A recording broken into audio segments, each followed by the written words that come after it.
एक बार फिर आपका खैर मकदम है। कश्मीर टाइम्स की सहाफ़ी अनुराधा भसीन की अर्जी पर जल्द समाअत के मामले पर सुप्रीम कोर्ट ने रजिस्ट्री से रब्ता कायम करने को कहा। अनुराधा भसीन ने कश्मीर वादी में मीडिया कवरेज की छूट देने का मुतालबा किया। इन्होंने अर्जी पर जल्द समाअत की दरख्वास्त की है, जिस पर अदालत ने इनसे रजिस्ट्री से रब्ता करने को कहा है। अमरपाली मामले पर सुप्रीम कोर्ट ने अपने सख्त तेवर दिखाए। समाअत के दौरान कोर्ट ने कहा कि हम कागजी शेर नहीं है, बल्कि हम ठोस कार्रवाई करेंगे, क्योंकि हम तामीरी काम चाहते हैं।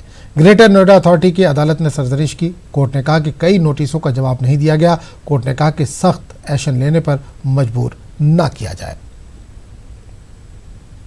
अमरपाली होम बायर्स के मामले पर सुनवाई के दौरान सुप्रीम कोर्ट आज एक बार फिर सख्त दिखा। सुप्रीम कोर्ट ने नोएडा और ग्रेटर नोएडा अथॉरिटी के अधिकारियों को चेतावनी देते हुए कहा कि तमाम होम बायर्स के घरों का रजिस्ट्रेशन जल्द से जल्द शुरू किया जाए। अगर इन तमाम होम बायर्स के घरों का रजिस्ट्रेशन जल्द शुरू नहीं किया जाएगा तो हम तमाम उन अधिकारियों को जेल भी भेज सकते हैं। हालांकि सुप्रीम कोर्ट के इस नाराजगी के बाद ग्रेटर नोएडा और नोएडा अथॉरिटी के वकीलों ने कोर्ट को यह आश्वस्त किया कि आम्रपाली होम बायर्स के घरों को देने के लिए रजिस्ट्रेशन प्रोसेस शुरू कर दिया गया है और इसके लिए एक सेल भी बनाया गया है। हालांकि सुप्रीम कोर्ट ने इस पूरे मामले में सुनवाई के दौरान ईडी और ईओडब्ल्यू ने अपनी एक सीलबंद लिफाफे में एक रिपोर्ट भी सुप्रीम कोर्ट को सौंपी है। पिछली सुनवाई के दौरान सुप्रीम कोर्ट ने आम्रपाली होम बायर्स के बिल्डरों के खिलाफ मनी लॉन्ड्रिंग का मामला दर्ज करने के लिए कहा था। हालांकि सुप्रीम कोर्ट के आदेश के मुताबिक इन तमाम लोगों के खिलाफ मनी लॉन्ड्रिंग का मामला भी दर्ज कर लिया गया है। वहीं सुप्रीम कोर्ट ने नाराजगी जाहिर करते हुए कहा कि ग्रेटर नोएडा और नोएडा अथॉरिटी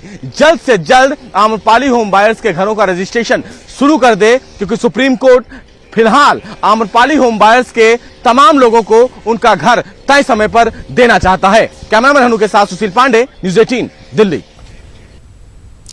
उन्नाव इस्मत दरी की मुतासरा की कार को टक्कर मारने के मामले में जारी जांच के दौरान सीबीआई ट्रक ड्राइवर और कंडक्टर का नार्को टेस्ट कराएगी।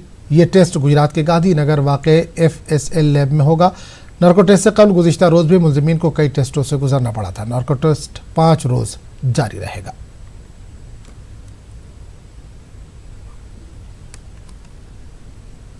लगातार तीसरी मरतबा आसाम की चाय ने बैनुल-अक़वामी सतह पर अपना लोहा मनवाया है।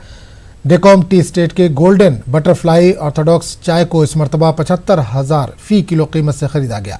गुवाहाटी टी ऑक्शन सेंटर में गोल्डन बटरफ्लाई ऑर्थोडॉक्स चाय की बोली 50,000 रुपये फी किलो से शुरू की गई थी, जो 75,000 रुपये तक जा पहुंची। गुज़िश्ता महीने ही आसाम मेजान टी स्टेट के मेजान गोल्डन चाय 70,500 रुपये फी किलो के हिसाब से फरोख्त की गई थी।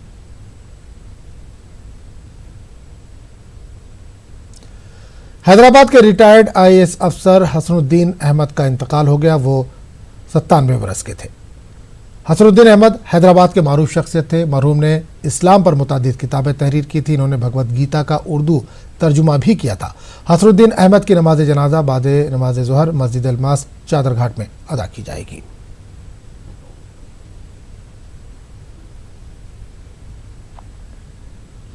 खबर दोपहर में फिलहाल इतना ही। अगले बुलेटिन में आपसे फिर मुलाकात होगी। आदाब।